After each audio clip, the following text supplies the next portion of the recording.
Pero lagi nating tatandaan, ang isang umuunlad na lungsod, kailangan meron ding mga lugar, di ba, na pupuntahan ng mamamayan o meron ding lugar na papasyalan ng bawat pamilya at laruan. Dito sa Metro Manila, siguro bibihira na lang ang mga lugar na mga ganitong spasyo.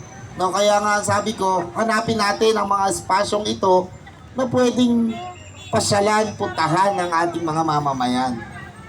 Dito sa inyong lugar, maswerte kayo kahit papaano ay nakahanap tayo itong Center Island na ito na pwedeng maging parke sa inyong barangay. At inaasahan ko na tayong mga taga-barangay, na kayong mga taga-barangay 8 at mga karatig na lugar dito, aalagaan ninyo ang parking ito.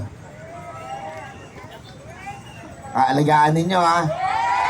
Dahil kayo rin ang makikinabang ng parking ito. Sana ang ating mga ganitong proyekto at ganitong mga programa ay makakatulong ng malaki sa bawat pamilya at kabataan dito sa lungsod ng Caloocan. Halos lahat naman na pinagawa na natin. May mga ospital na tayo, may paaralan na tayo, may universidad na tayo. Kanina kakatapos lang namin mag-inaugurate din ng ganito ng health centers. Eh syempre ngayon naman, para naman sa pampamilya, yung mahubog at mapupuntahan ng pamilya. Ito namang parke. So ngayong umagang nito,